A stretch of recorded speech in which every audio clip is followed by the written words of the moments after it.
Hi, Nick. So we are, I guess, at this point towards the end of Pride Month. I can't believe that already. Boo. But Boo. you went to your first right Pride parade the other day. I did go to my first Pride parade. It was fun. Yeah, I was gonna say, how was that? It was really fun. I had to go to work right after, but the weather held up just in time for, me to have to leave. It was perfect until I had to leave, and then it was like bye gay and it started pouring, which was great because we got to do a Rain on Me TikTok, my friends and I, which was great.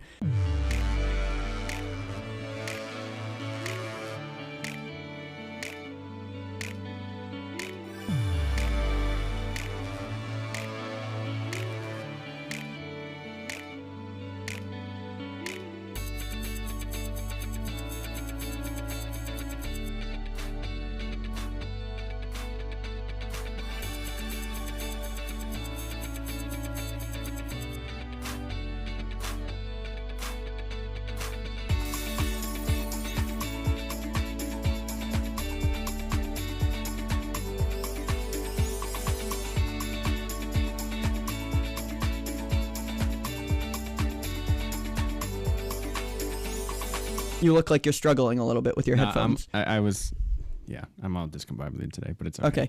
Perfect. Well, you can hear what I said with the rest of the audience. But more important than that. No, I heard you said something about going to the Red Sox game and it rained on you. Oh, no, that was a different time in Boston. I went to the Red Sox last night with staff from the restaurant for my friend Courtney's birthday, and it rained at the very end, same with Pride. And they also played Rain on Me, which they had jokes because they did Rain on Me and then they did Umbrella by Rihanna. Oh. So that was kind of funny. Fenway Park is funny. They decided to be funny. Yes, they did. But yeah, that's what I did this weekend. But more importantly, it's Grimace's birthday from McDonald's. The big purple blob monster? Yeah. Oh, he's more than a monster. Yes, I can see our guest just getting so excited about that, which reminds me of something else. But Grimace, I don't know if you knew this, is a taste bud. Did you know that? What? He is a taste bud. I did not know that. And my friend from the bank, we were eating lunch today, and she got a McDonald's, the Grimace meal, which is sadly not actually anything. Yes, for his birthday. It does come with a purple shake. I think it's for a limited time. It does come with a purple shake, which actually looked really good. But then the meal is just nothing special. It's just a Big Mac and fries or something. I was hoping for a purple bun, something not a like that. Purple burger. I would have Pretty Patties. Am I right? That's true. Which works perfect. That was purple everything. Yes. What's your flavor of seltzer today? We've had Dragon Whispers before. Is that Dragon Whispers? We're back to Dragon Whispers. We're back to Dragon Whispers. You had a Coke last time. Sponsor us. You had cranberry lime another time. I think bipolar. Yeah. But cranberry lime, and then now we have back to Dragon Whispers. Yes, we're back to Dragon Whispers. How are you? I'm doing well. I guess. By the time that this episode airs, I am actually in my summer and I'm done with my job, which is kind of strange. So I love that. I'm transitioning out of my job. I wanted to take a month off before I start my doctorate program and move.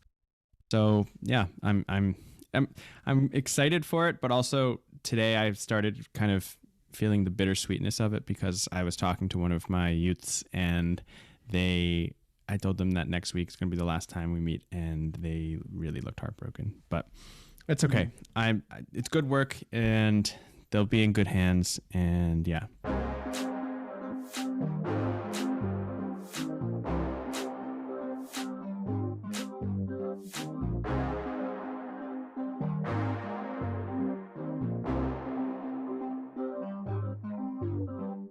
Anyway, I am excited for this episode. It goes along with, kind of in tandem with the previous episode. It does. And with Pride Month, right? Yes, it does. Do you want to talk a little bit more about our guest, what we're hoping to get out of this episode, we're hoping to, the conversations we're going to have. And I think we should just bring our guest in, to be honest. So we met at a previous internship that I held. They are my friend and a queer and trans chronically ill artist in the Midwest. I'm also learning on air that they are a fellow Grimace enthusiast, which is perfect because that is pride in and of itself. Please welcome Milo Parker. Hi. Thank you. Hi, Milo. I don't know why I said thank you, but hello. You're How welcome. Are you? For anything, you're welcome. I love that. I'm being told, this is probably going to get cut out, but I have a message in the group chat that says, back up from Mike a bit. Justin's talking to me, but they just up carrot, and then 5 minutes later, up carrot, and then 5 minutes later, up carrot. So did you see it the first time? Yes, I did, did. But I backed up. We can keep that in, because that's actually kind of funny. That's kind of silly. Hi, Milo. Sorry, yes. I was thinking about you. You're our guest. Yes. How are you? I am okay. It's been a bit of a day, but I am talking, which is my favorite thing to do. You're with in the new right people, platform. socializing. Oh yeah, it's great. I love that. So this was not planned, but I need to hear your thoughts now because this just felt unfair to keep you on mute for the Grimace, the Grimace discussion. Do you have any strong opinions on Grimace? Yes, very. All positive. Same. I love a man with mystery. And if we can say Grimace is anything, I think we can say that he is a bit mysterious in what he is and why he is and how he is. But I hope he's having a beautiful birthday. I certainly hope to celebrate with him one day, hand in hand. Okay, perfect. I loved seeing your enthusiasm on the screen was just like, okay, we need to ask them about Grimace. I didn't know that Grimace had such a fan base. You know, I think it's so fun that McDonald's had characters and then they just decided to get rid of them. Yeah. Like don't worry, I'm equally loving the Hamburglar. What a name. Same. What a name. Same. And such a good gimmick. If I was ever to do drag again, I would do it as the Hamburglar. As the Hamburglar. I love that. You could, oh my gosh, the Glamburglar. Although that I think is so. I'm writing that down. I'm sorry. I love that. I am stealing it. No, that is okay. That's okay. There's proof for credit later. I just have to ask you one more thing that is so unserious before we get into like the serious stuff because speaking it's gonna be so serious. No. We're gonna be so serious. But speaking of mascots, you have some history. Yeah, with I the know. yellow M&M. You told me this once and I will never forget it. Standing in Times Square, you and I. This is the peanut M&M? Oh, Yeah. it's the peanut M&M. I look up to the billboard and I see him. Yeah. Tell right after we got a COVID test and everything. Yes. Didn't we get 2 that weekend? Oh, I took like 7, yeah. Yeah, because I found out that I was given it from being at work for 2 days. That was a mess. We talked about it, I think, on episode 4 of this show. So specific. But yeah, anyways, give us your spiel about the yellow M&M and then... Yeah, I was notoriously uncool in elementary school. And I thought the way to become cool would be to what I thought was convincingly lie to everyone and tell them that I knew famous people. So I would say that I was cousins with the white cheetah girl, Sabrina, I think. I would say the that... white cheetah girl? Yeah. The blonde one. The one that had a boyfriend in the second movie, I think. I don't know. She was the least interesting. But she was the white one and I'm white. So I was like, okay, I can say she's my cousin. I also told people I was cousins with Demi Lovato. But the one that is... the furthest out, and I don't know why I thought anyone would believe me, was I told them that the yellow M&M was my uncle. And everyone just kind of let me live in that delusion. No one called me out on it. And you believed people believed you? I believed people believed me. I was like, they think I'm so cool because I know the yellow M&M. Oh my gosh. And this was in like first grade, right? I'm 6 years old. I don't know anything. But I it felt like a fun little fact to share with Nick. And now I think every time Nick sees the yellow M&M, I get a picture or a text that's like, hey, saw your uncle today. Thought of you. And I'm just like, okay, I appreciate it, but I hope I'm known for more than just that. You're known for so much more than just that. Good. But I love small little fun anecdotes, and that was one of them. So yeah. But anyways, do we want to? I mentioned this briefly when I introduced you, but in our last episode we introduced ourselves with pronouns, which felt a little weird for Justin and I to be introducing ourselves on our own show, because I was like, I feel like everybody who's listened. But we don't always do that. You don't always do pronouns and our whole identities. Right. We shared aspects. Yes, but after the fact, I was like, oh, I wonder if people. That is true. But it did feel weird introducing ourselves to each other. People that, yeah. Yeah. But would you like to start and just share any identities that you come to the table with that you would like to share? Sure. My pronouns are they, them, theirs. I am non-binary or agender, queer or bisexual. I go back and forth depending on the day. I also live with disability, chronic illness. I'm an artist. I live in the Midwest. I think that pretty much covers anything we might talk about today. And for the record, I think it makes sense to introduce yourself with your pronouns, even if people have been listening for a while, because they can always change. You can always experiment and go back and forth. Just kind of lets people know where you're at when they're listening to it. That is totally true. Absolutely. Thank you. What I meant to before was not in opposition to that, more so that every episode, if we were like, hi everyone, it's, I don't know, like Justin, well, I guess we could do that too. We totally could. I just felt weird introducing myself to you. Yeah, no, that's fine. Yeah, because I've known you for 5 years, but sometimes I forget people are listening to us on this show, and it's not just like a conversation. But I totally, we will do that. You heard it here on episode 73 of Point of View. From 73 on, From This Moment On by Shania Twain, except it's from 73 on. Nick's version. Exactly. So I am Nick Gervasi. I identify as a gay cisgender man, and I use he, him pronouns. And I am Justin Dew. I am a straight cisgender man, and I use he, him pronouns. Slay. So I just wanted to, because Justin, you mentioned to me that in the previous, after the previous episode, we got some questions around what does it mean to be queer? What does it mean you guys used the word gay, you used queer, you used bisexual, and kind of interchangeably. Julia used queer and bisexual interchangeably. I used gay and queer interchangeably. And I know you've gotten some questions. So do you want to just share the feedback?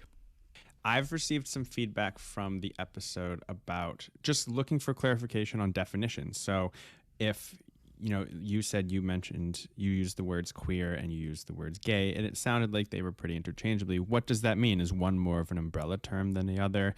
I know that some feedback that I have gotten is the word gay has been used to include all types of homosexuality. So that's to women, to men, to non-binary individuals. What does that mean for you? And so I guess a clarification on definitions of terms is something that members of our audience was looking for. Okay, yeah, and I will say my short answer is that I think you're going to get a different answer from every queer person, but I want to toss it to Milo first and let them answer, and then I will give my answer. Yeah, for me, the labels of sexuality aren't necessarily all-encompassing. I think for a long time, especially when I was very early in my time as an out queer person, I felt like I needed to have the right label, that I needed to nail down that specific part of my personality to let everyone know who I was. And now, many years later, older and exhausted, I don't necessarily feel like I have to share the most intimate details about my romantic attraction, my sexual attraction, all of those pieces. And other people do, and that's fine. For me, I say that I am bi because that's what I have said for the longest amount of time. Bisexual meaning I'm attracted to people who are similar to me and people who are not similar to me in terms of gender. Not necessarily meaning two genders. I'm only attracted to men and women. You know, it includes everyone. And as a non-binary person, sexuality can just sometimes get messy when trying to put on a label, so I'll use queer and gay. I am not necessarily a trans masc person, but I have transitioned in masculine ways, like getting top surgery. So some people, if I say gay, being married to a man, they understand it, but some people see my long hair and my bangs and my feminine hips, and they say, you know, I can't use that. So, you know, rather than argue with people, I just kind of use whatever I think the crowd will take most appeasingly. Okay, yeah, I think that makes sense. Nick, what about you? How do you understand those terms? Well, I was just going to say that my point exactly about the definition of bisexuality, sure. The one that Milo gave and the one that Julia gave are different, but both valid. I think sometimes we get so caught up on, like, and totally valid questions that people are asking, but, like, to Milo's point, and Milo, correct me if I'm not interpreting what you said correctly, but it doesn't have to be nailed down for you to be respectful to the person, kind to the person, relate to the person. We have more similarities than we do differences. Like, we're not these alien, like, that would be cool if we were, but we don't come from space, as far as I know. But yeah, so that's my answer to that. But I think, so I use gay and queer interchangeably. Personally, in my mind, gay is more, for me, is more of like my sexuality, whereas like queer is more like my, not personality, but it's more all-encompassing for me. It's more like my identity, but you could go further into that. Well, what does that mean? Because I am cisgender and I use he, him pronouns. I identify with the gender that I was assigned at birth. So like what do you mean by identity? I just mean like there's definitely a culture of queerness. It varies for people drastically, but it's something that feels a part of me. That's the best way to describe it. Sure. And we're going to get into the difference between gender identity and sexual orientation later on in this episode. But I guess as kind of a summary type of point, to see if I'm understanding this correctly, if I say members of the LGBTQ community and I say members of the queer community, did I use that word correctly in that sense? Or not quite? I would say that is the same as saying LGBTQ community. Queer takes out the T. Yes. Because not all trans people are queer. And right. And it more refers to the sexual orientation, not the gender identity. Yes. Okay. And then the other thing the last point on this that I wanted to bring up is oftentimes queer has been used, or not oftentimes, in the past, queer has been used as a derogatory term, right? Mm-hmm. Is it still considered a derogatory term? Can only certain people use that word, like other words in the English language? But how is it seen in that light? And recognizing that I am a straight cisgender male who just said that word. So if I am not allowed to, then, I want to know that. But no, I appreciate that. Yeah. I work with a lot of queer people spanning a lot of generations. Mm-hmm. I'm in the youngest one. I'm Gen Z. Mm-hmm. But there is a very clear divide at work between who is okay with that word and who is not, because there are across the generations. You mean? Yes, yeah. There's a big generational divide. Many of, I would say, my queer elders are not comfortable with it because that was a word used to torture them and harm them. And while it's still used in that way now, there has been such a movement of reclamation for the word that I think as long as it's used respectfully, like you used it respectfully, it's okay. Mm-hmm. With that being said, if I'm feeling cheeky and a straight friend uses that and just says like the queer community, then immediately I'm like, I can't believe you would say that. Who are you to say that? So, it's personal preference, truly. Sure. And if someone isn't comfortable with it, then I won't use it around them. Because I heard someone once say, I never want to say a word that was the last thing someone heard before they were killed. And I think about that a lot. I respect that position entirely. And for me, it feels good. It feels correct. And for a lot of people, it hurts. And I respect that, and I want to leave that there. Yeah. I've also heard that, Milo. Yeah. Yeah. So I guess in summary, it sounds like, like any word, words can hurt and depends on the person. And I think right now is also a good point to bring up that when I ask questions, here again, I'm a straight cisgender male, anything about these topics, I'm not asking you guys to be spokespeople for the LGBTQ community or about any topic that you talk on. We're obviously only experts in our own experience. And so I think that's important to bring that up here before we go on to the rest of the episode. So anyway, thanks for entertaining that and answering kind of those questions about terminology and stuff. Totally. I also just want to add to what you just said, because Milo, the way you just answered it too, how you mentioned personal preference. Again, that goes back to there's not necessarily a one size fits all. I think as long as we're leading with respect and also, it's okay to make a mistake. And that's something I struggle with because I don't want to, offend anyone, hurt anyone. And sometimes that can actually be harmful in and of itself. The whole tiptoeing around someone as if they're not. We talked about it, the fear of a cancel culture in a way. Yeah. And just the fear of offending someone. I think as long as you're leading with respect and open to learning, and also just to have that humility of, oh, thank you for educating me. I am in no way, I will tell you right now, I am in no way in a position to be a spokesperson for even the gay, white, cisgender male community. That is my identity. But answers to these questions, experiences are going to widely vary. And that's when I think, too, I come back to the, you don't have to necessarily understand why a person feels the way they do or are the way they are. I think it boils down to, one thing that I think it should be easy to understand is wanting to live authentically and kindly. And if you can understand that, I think you understand the person enough to where you're going to get somewhere, if that makes sense. Yeah, and I think to finish your thought, you don't have to understand them to respect them. Of course. Is what you're saying. Yeah. Yes, because do I understand everything about gender? No. Personally, I don't think anybody fully understands anything, but does someone understand why I would want to marry a man?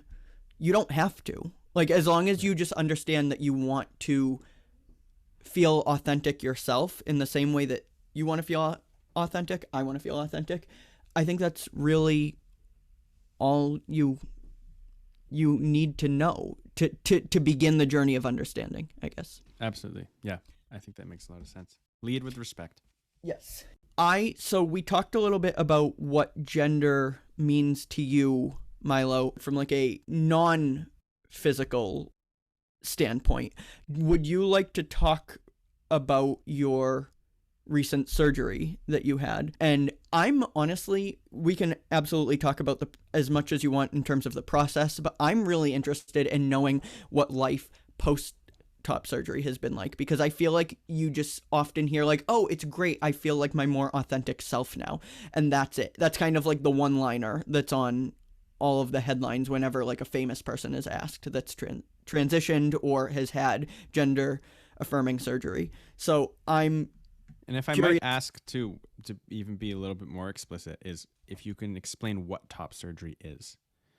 Yes. Totally. And I will also preface this for YouTube, for any listeners, that in my answer, I'm going to talk about living with an eating disorder, and if that is triggering for anyone, there's no requirement to listen to this. You don't lose ally points if you skip over this section.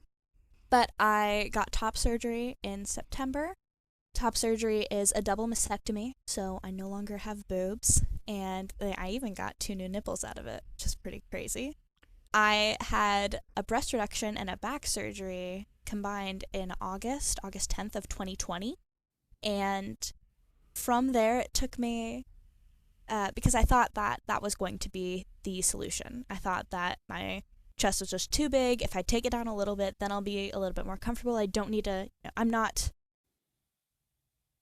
I don't cut my hair short. I don't just wear man clothes or masculine clothes. I feel like I'm pretty in the middle as far as things go.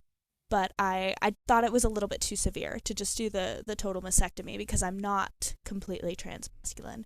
And so they took me down from a double G to a triple D, which, if you know anything about bras, you know that that's a lot, but it still left a pretty big chest. And if you don't, big letter equal big boobs. I don't. Yeah, but you saw me. I love how that was explained. Yeah. I did. However, I want to just put it out there for both comical and politically correct reasons. I was not looking at your boobs, but it's more than just, to be respectful. I'm I also glad you felt the need to say that. What a kind, respectful man you are. Thank you. Thanks for looking me in the eyes. Oh my God. Their eyes are up here. They are. And by up here, I mean approximately 5 feet off the ground. But they're sitting on the floor, just for context. I got the breast reduction, and it was wild to live in that body, but I knew almost immediately, like, oh, the problems are still here. And so I lived with that for 2 years, maybe. And maybe 1 year. No, 2 years. Sometime in there. And then I just knew, like, I can't do this anymore. It's getting a little bit too hard. And to combat the gender dysphoria, which is just the feeling of feeling physically uncomfortable in my own body because it didn't feel like it was reflecting my gender, I started binding, which is when you wear essentially a very, very, very tight sports bra, sometimes, my experience, over an already tight sports bra to try to flatten your chest so that's not poking out so much.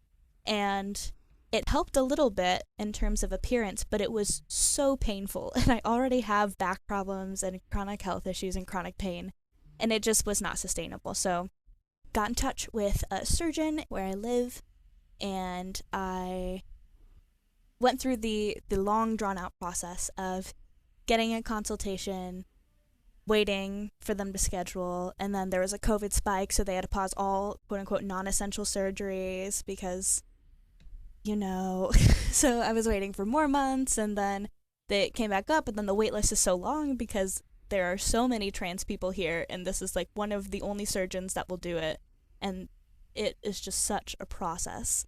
But I finally got it on the books. I went in September, had surgery, woke up, made my recovery nurses take a selfie with me, told one of them to leave their boyfriend, and was driven home for some pizza. The wildest part about it for me is that I have lived with an eating disorder since I was 6 years old, and when I looked in the mirror post-op, and I made sure to wait until the pain meds wore off. I didn't want to look at myself while I was woozy. I wanted to get a good look at who I was. It was the first time I've been able to look at myself in the face first since I was 6 years old. Wow. I didn't automatically look at my body. I've never experienced body neutrality. It's always been either I have to love myself and I have to look at myself to love it, or I have to hate myself and I have to look at myself to hate it. But I looked myself in the face first, and I was like, oh my God, I didn't realize this was something that I haven't been doing. And I don't know, I'm not at a point where I love my body and I want to tell everyone about it and I want to show it off. Maybe that will never be me, and that's fine. But I am coexisting with my body right now, and it's crazy because I've never done that before. And you can hear it in the emotion in your voice as you tell that story. Just how much of an impact looking in the mirror and being able to look at your face and Yeah. not have to Look at the whole person, look at the and whole not person. just Exactly. the part that is so hard for me to see. Absolutely. Yeah. And before, I think it was the night before, 2 nights before surgery, I had a going away party for my boobs. I invited Nick. It was very fun. I was in attendance. I made people tell me their favorite memory of them. I made people draw pictures of what they thought they looked like. I offered to show everyone. No one took me up on it. I did So not you're give them telling one me- last hurrah. It So you're was telling me you said ta-ta? Yes, that was literally the name of the party. No was say way. ta-ta to the tatas. It was. We had to draw them. We didn't have to Wow, I draw thought that them. was so We were clever, all but comfortable no. with it. Yeah, I made a collage of all the drawings that people did of what they thought my boobs looked like. Wow. It was very fun. Yeah. Mine were winking. They were. And drawn on the Notes app of Apple Notes app, which is famously used for apologies Absolutely. from celebrities specifically. Influencer apologies. Yes, we're not that big yet, Yeah. but I'm sure we'll get there. Yeah. I was gonna mention that. I also, just because I think you have such an awesome sense of humor, can you please, I know you mentioned what you did post-op with the selfie, please share the song that you went to sleep with. Oh, yeah. Whenever I have had a surgery since this song came out, which first, if you didn't know, you can ask them to play a song while you're going under. It, for me, helps calm the nerves, but also I make a game of it to see how comfortable or uncomfortable the operating team will be.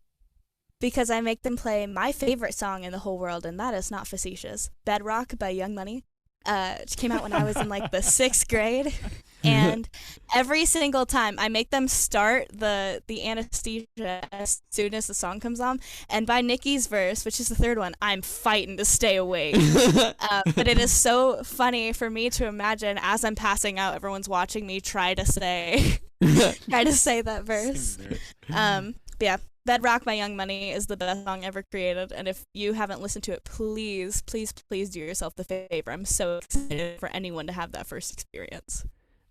I didn't even know you could ask for songs to be played in ORs. Totally. Everyone's, at least someone has their phone. Yeah. One person always has their phone. They'll pull it up for you, especially if you give them puppy dog eyes, and you're like, please, I'm so nervous. Can I please hear Bedrock by Young Money? That's the only thing that calms me down. See, I would have taken it a step further. I would have been like, my grandmother used to sing that to me every night before I went to sleep. That's really funny. That's good. If anybody's, I don't know, planning on having surgery in the future, you can, that's listening, feel free to use that. That's Yeah. a point of do original it's right very there. good.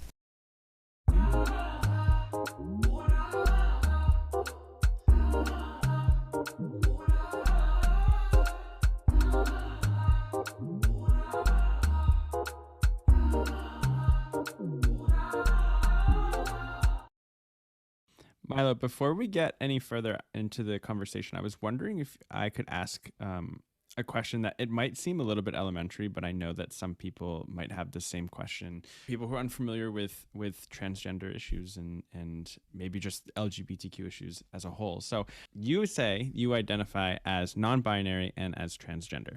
So I was wondering if you could talk a little bit about the difference between gender identity and sexual orientation, because I think when we say LGBTQ,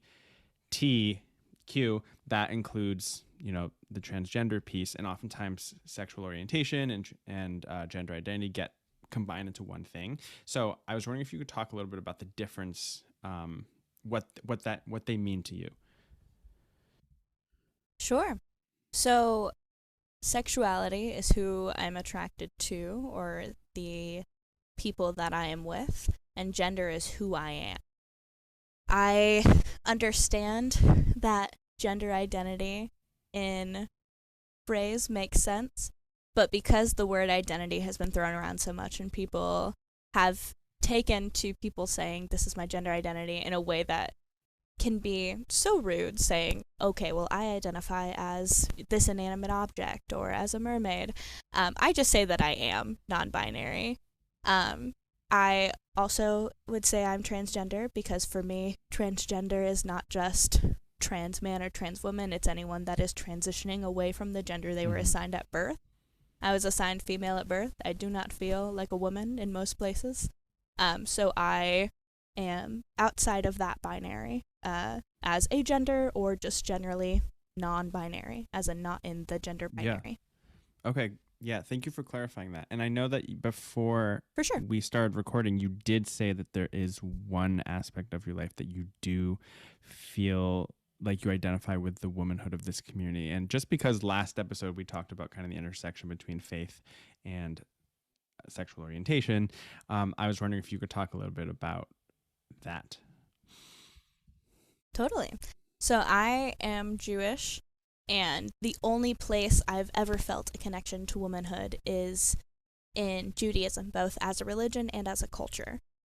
Jewish women have been at the forefront of every social movement in the United States, and they are a force to be reckoned with. I've never found such strength in the mundane as I've found with Jewish women, and that is the only community of women where I've ever felt like I belonged. So in Jewish spaces, if someone refers to me as a woman or uses she, her pronouns, I don't correct them, because it feels like it could be right. If that's how they want to see me, that's totally fine. In other spaces, I try to make it clear that I am not a woman, so people know not to refer to me in that way. You know, gender is finicky. It can be really tricky for some people, and it can be so clear for others. And I just so happen to have a little bit of a nuanced experience with it. And the reason I asked you to talk a little bit about that is because I think it is important for you to mention that in that space, in that particular faith space, you really do identify with the women of that tradition. So I felt like that was important mentioning. So thank you for talking about that. Totally. And it's faith and culture absolutely. too. There are so many Jews who are just culturally Jewish, rather than participating in it. And that's so cool. That was me for a long time. And now I feel very much Jewish by faith as well. I would like to talk, because I think this is the one aspect of the question of, oh, well, if you're trans, does that mean you're, when people link it to sexuality, and then try and figure it out, and just, it can get a little bit muddy. I want to ask, because I feel that there might be some people who are wondering this that are listening, like, if somebody identifies as straight and they begin, and they're dating someone who is presenting as, let's say there's a straight woman dating a straight presenting man, and that man transitions. What does that, because I've heard this question before, what does that mean? And recognizing that you're not like speaking for the entire community, what does that mean about their partner's sexuality, if anything? I am an assigned female at assigned female at birth, generally feminine presenting non-binary person, married to a straight man. And he may one day say that straight doesn't feel right for him, but he previously has only had relationships with women, and we've had really long conversations about what this could mean for either of us, and we've ultimately decided that my gender and my understanding of it and his interaction with it, it doesn't change the nature of our relationship. I've always been this way, whether or not I've used this word for it. Right. So he feels comfortable calling himself straight, and that's fine. There are a lot of trans people who are straight. There are a lot of queer people who are cis. If it is a trans man dating a woman, that could be a straight relationship.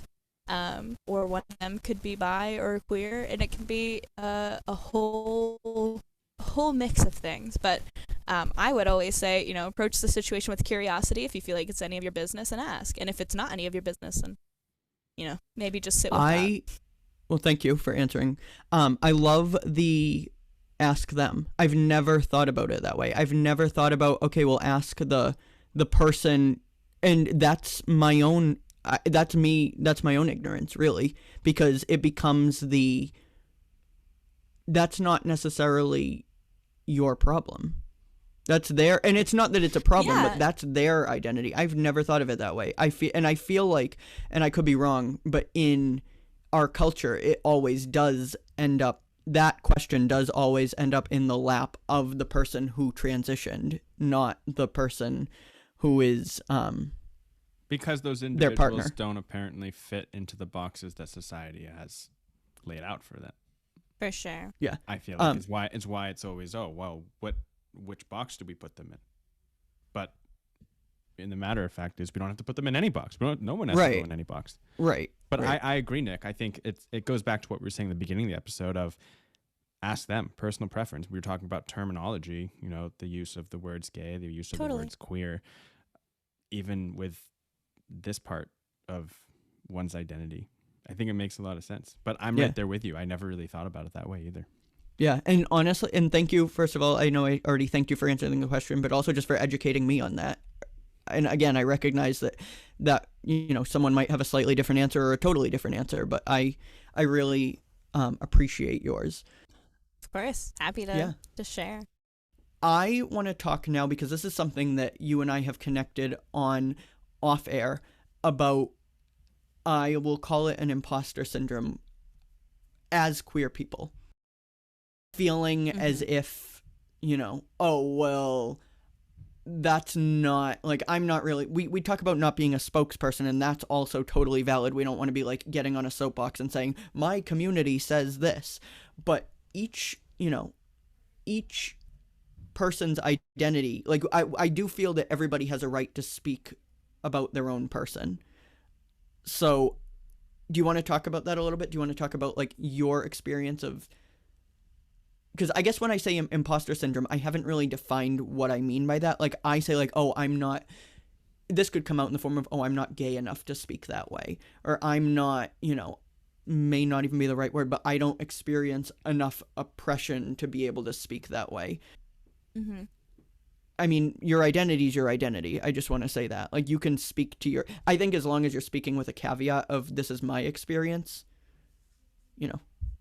But what is your experience with that? And how do you respond to it? Yeah. Like I've mentioned, I am queer, married to a straight man, and most people would see me and assume I'm a woman. So I get read as straight a lot. And that makes me feel like I am not queer enough to talk about queer issues as a member of the community, even though I know that that's not true. And I also am trans, but I appear mostly cis, unless you're looking really close at my chest, in which case, why? But that's a whole other issue. That truly. But especially if I'm with my partner, I don't get read as queer or trans at all. And so I feel bad for interjecting myself into these situations and saying, oh yeah, I experienced that too, because I probably experience it at a much lower rate. And the transphobia that I experience is going to be way different than the transphobia that my trans man, very visibly trans friend will experience. So I feel like I am not in the correct place, as if there is a correct place to speak on these issues or to represent this community.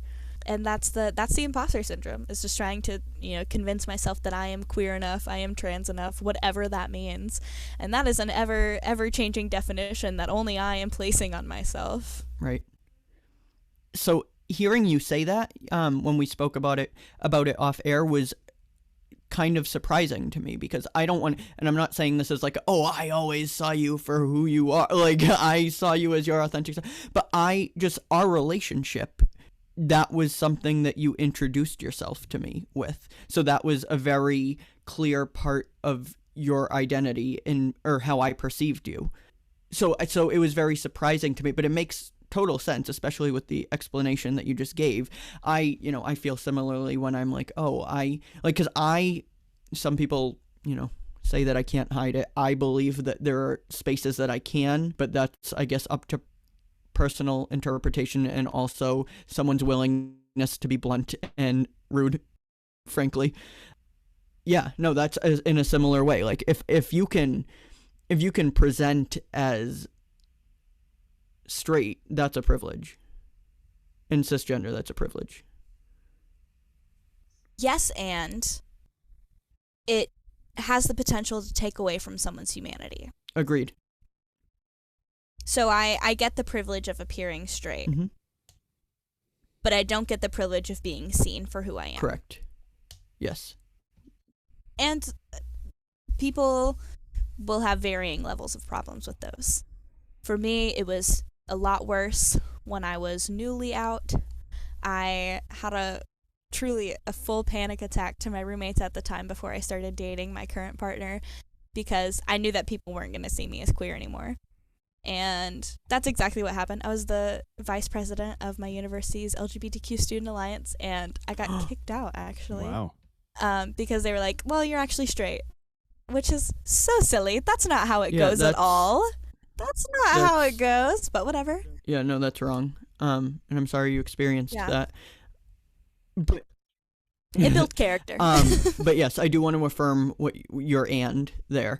I think that, it's a pretty terrible feeling. I'll speak for myself, but it's a pretty terrible feeling when you feel like you can't be your authentic self and you want to. That is something that I experienced in high school when I felt like I was just lying, which we talked about this a lot last episode. You don't owe anyone anything, and sometimes like identities can be sacred to you, and that's authentic in and of itself, that you don't want to share necessarily.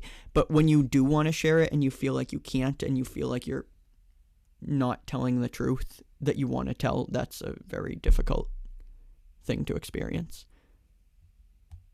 And that's not privilege. Not to keep yes-anding. No, please do.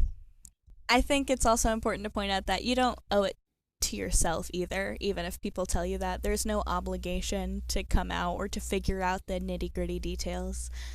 For a long time, I just knew that I wasn't what people thought I was. And that was all that I had the energy to get into, and all that I had the interest to get into. I knew that I would figure it out one day if I wanted to, and in the meantime, I could just chill. That's fine. If anyone is hanging out there and they don't feel the need to come out or the energy, that's fine. Gender and sexuality is a personal experience, and as much as we as a collective society love to get into the details of everyone's lives, you don't even need to have that conversation with yourself. You can just chill if you want. Very true. That's something that I struggle a lot with. Just in my I'm not even just talking about like, I'm talking outside of gender and sexuality now.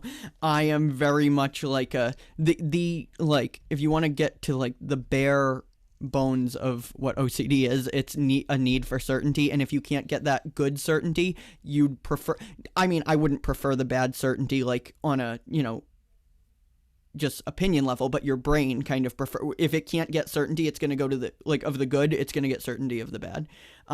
So that is something I struggle with all the time in many, many, many different aspects of my life. But it's true. It is true what you said. Pivoting a little bit, we just talked about how you don't owe it to others. You don't necessarily even owe it to yourself to get into the nitty-gritty of trying to validate your feelings. Your feelings are already valid as they are. There are a few individuals, celebrities, famous people that come to mind when I think of individuals who have come out as transgender. Do you use the phrase come out as for? Yeah, maybe. Sure. Sure, people can come out as trans. Could also be a gender reveal. Yes. Just don't burn down a forest. Because that has happened for baby gender reveals. Anyway, there are three individuals that I'm thinking of: Caitlyn Jenner, Elliot Page, Dylan Mulvaney, who have been in the pop culture vernacular when it comes to talking about trans issues, transgender individuals.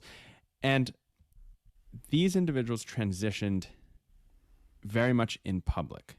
Some of that might have been intentional. Others might have been unintentional, just I guess occupational hazard of being a celebrity. Dylan Mulvaney was very public about her transition. Elliot Page, I think, was less public about his transition, but more so let the media, I guess, know that it happened. And so the question I have for you regarding what society and what the media takes away from very public transitions is what do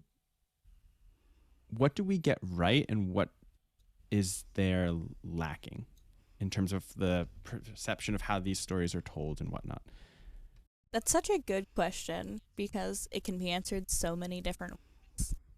I think one thing that we get right as a group is approaching it with curiosity, preferably kind curiosity, and knowing that gender is so expansive, where there's presentation, there is gender expression personally through the way you talk, the way you walk, the way you do your hair, what you wear, but also the hobbies and activities you have. I'm not saying that there are gendered hobbies, but I know a lot of trans masculine people that took up skating when they started transitioning because growing up that was always like a boy hobby, and they wanted to get a little piece of boyhood since they missed out on, you know, what is the traditional boyhood that they were excluded Talking about from.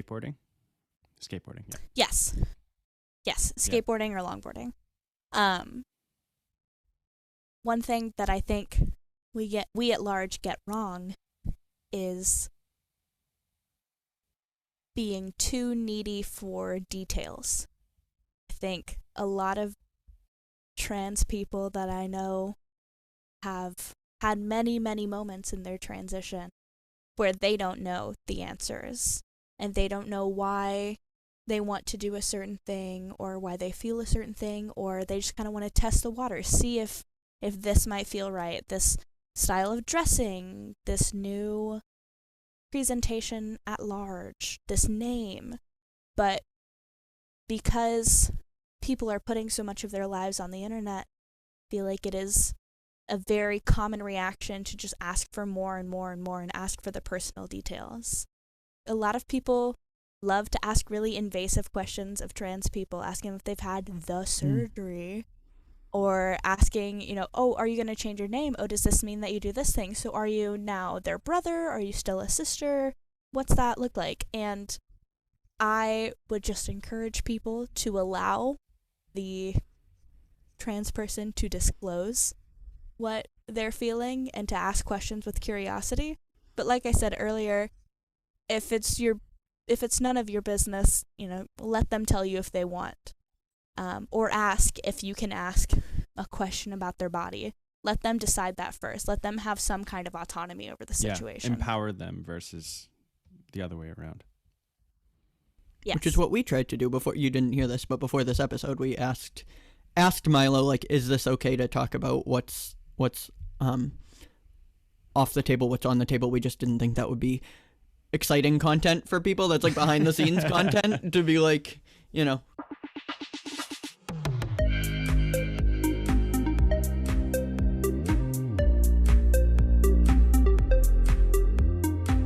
Do either of you have any final thoughts before I ask a final question? I have two more. I don't know if they're rapid fire or like two more questions that I was wondering if I could. Oh, sure. Okay. Yeah. I mean, I'm fine with it. Yeah, okay. Milo's fine with it. One of the things. The only thing I have going on after this is finishing season 2 of Ted Lasso. Season 2. So I gotta finish season 3. I'm chill. Oh my gosh. Yeah. We gotta get. I'm behind. I'm not saying anything. Apple TV sponsor us. What you just shared, Milo, is something that what brought up in my head too is gender fluidity, or at least gender expression as being fluid, because I think there were some headlines at one point when Harry Styles wore a dress, or you know, in the other way around, there was criticism of Billie Eilish wearing baggy clothing. And, you know, that could be a whole other thing. But I also wanted to bring that up too, because at least Harry Styles in this example he does not identify as transgender, but is expressing, I guess, would that be considered fluidity in terms of his gender expression, or is that just his fashion? I would call it androgyny. I feel like a lot of times androgynous is synonymous with masculine, where if people are telling me I want to dress androgynously, they mean wear baggy clothes that hide a more feminine figure or wear pants. Which is fine, which is fair, but androgyny can be so many different things. It's just, again, outside of the masculine feminine binary. Harry Styles wearing a dress can be androgyny. It can be gender expression. He's being fun. He's being fluid. He's showing off a little bit that he has the power to wear a dress on the cover of a magazine and get away with it, which is very cool. And I love that he has used this last tour of his. I mean, Love on Tour has happened for years. It's been going on for so long. But he has used it to dress so flamboyantly and colorfully, and I think it's really fun that he is still so hot and masculine and showing people that, like, you can do all of these things at the same time. It's very cool. Yeah. In my opinion. No, absolutely. And in terms of the Billie Eilish thing, the reason why I backed up on that is because she's said publicly that, one, it's her choice to dress the way she dresses, and people should not criticize how anybody dresses. And two, it's also because women are so hypersexualized that she decided to wear clothing that was not tight-fitting, was not, what have you. So to prevent people from hypersexualizing her, which we talk about empowering, that's an empowering thing too. I just felt like in terms of this conversation, talking about gender expression, I don't know if that hurt that decision was androgyny. I think it could be in the same way that there are very masculine outfits, very feminine outfits, and everything in the middle is on a spectrum of androgyny, in my opinion. And so that probably exists there. Okay, that's helpful. Thank you. And then the last question that I had, I bring it up because there have been a lot, and Nick, you mentioned it a little bit, transphobic legislation, homophobic legislation. Drag queens have been in the media and in the just conversation recently in terms of legislation that has passed. And so I think sometimes there's confusion about drag performers and their identities, and I think I have a sense that you might answer this with ask the drag performer. But can you talk about, for those who might enter this type of conversation with a little sense of confusion, of just because someone performs as a drag queen does not mean that they are transgender? I know the answer is yes, but give me a yes and. Yes, and it's a character. So in the same way that you could say Jim Henson is Kermit, Kermit is the character, Jim Henson is the person. And some drag queens use their name, or some drag performers use just their name as their performing name, and what they go by when they're not performing. And the drag character can be a caricature of whatever gender expression you want to put out there. There's that level to it.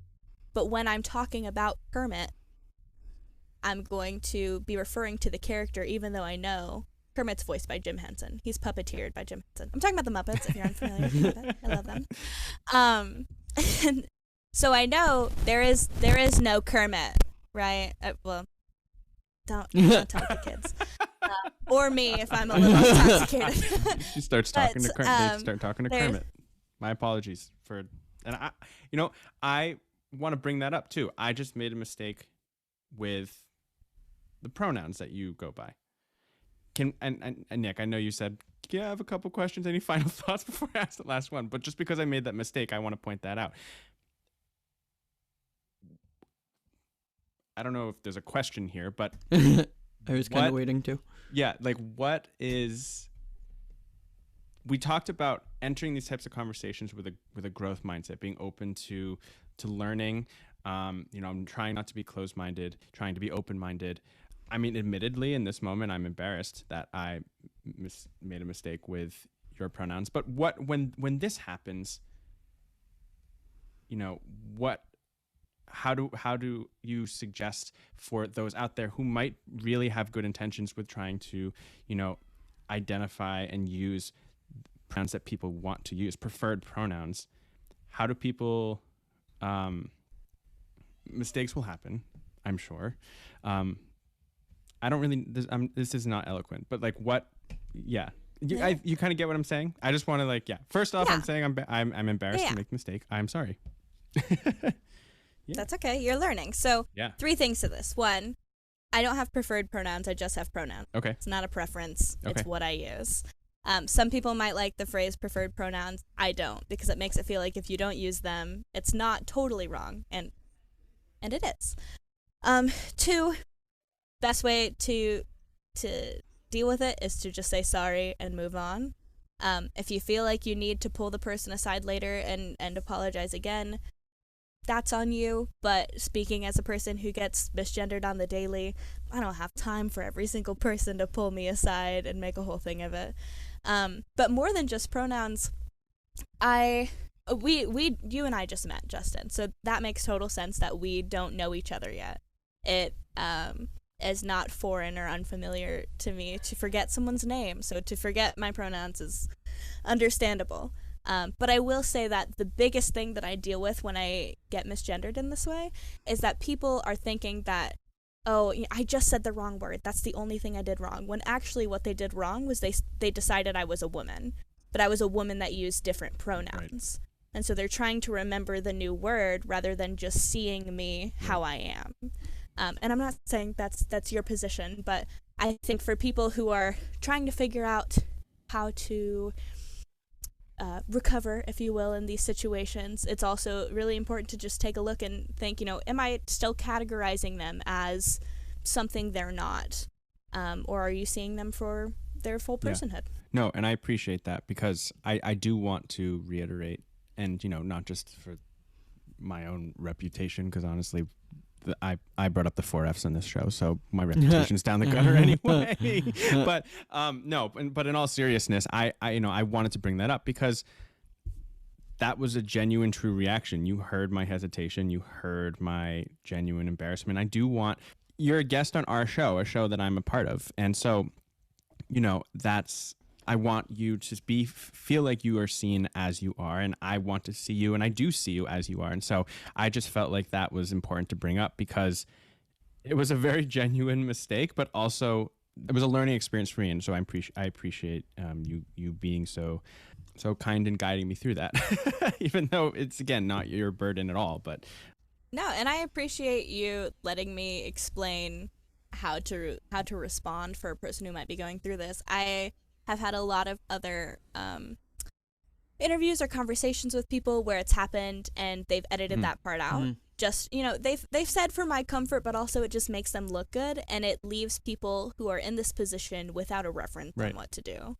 And I don't love being the example, but I'll do it, and I don't mind biting that bullet so that future trans people can get gendered correctly, or a less painful experience of having to deal with the aftermath of getting and personally too, Nick and I always talk about, we have this platform, how do we want to use it? And again, we joked before we even started recording that we're not inviting you on, and I'm not on the show. It's like, oh, I'm the Asian, like Nick's the you can say what your identities are and things like that. Things like that. But you did pause after gay when you introduced yourself, and I thought you were just going to leave it at, I am gay. That would have been Nick. No, it's just weird saying it because I've made so many innuendos instead of saying that for almost, we're on our 3rd calendar year of this show, which is wild. But yes, thank you. Congratulations. But yeah, I more so, we have this platform. How are we going to use it? And, you're not our resident transgender guests, on this show. We hope to have more, guests just of all different identities. You're not the spokesperson for your community, just as I'm not the spokesperson for my community, and Nick's not the spokesperson for his community.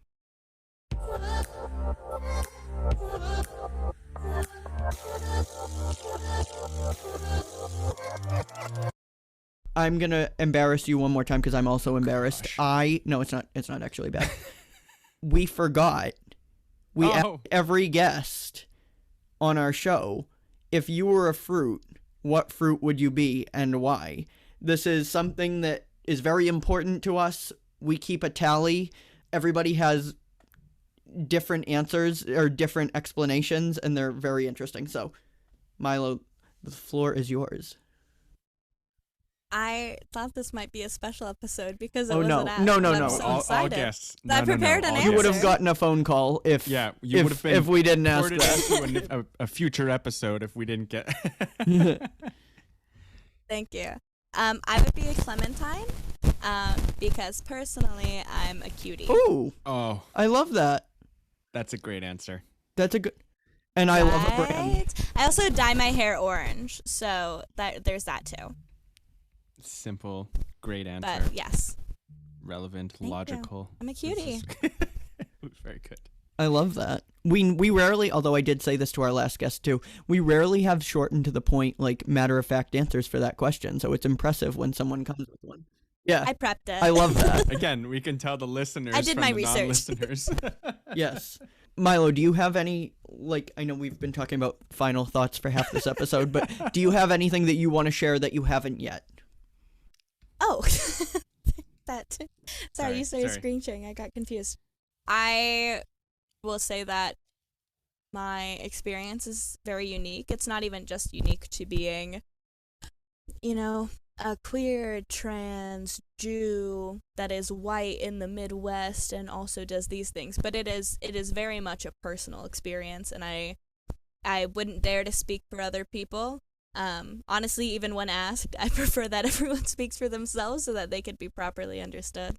But I'm really grateful for the opportunity to talk to you all and talk about myself, my favorite thing to do as a double Leo. And I also, like I just said, I'm grateful to you two for keeping in, any uncomfortable piece of the conversation where we're all learning and growing. There is no one person, I think like you said at the beginning, there's no one person that knows it all. There's no one person that's got it all.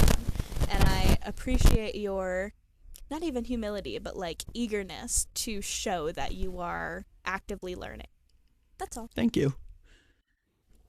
No, and thank you, Milo, for being willing to come on the show. It's been, I think this conversation has been just enjoyable for me, not even for a recording of a podcast, but just to have, I think has been, I really enjoyed this conversation and getting to know you and getting to know your story. And I understand why you and Nick are friends, because you just seem like a very genuine, open, down-to-earth person. So I really am appreciative of your yes for coming on the show.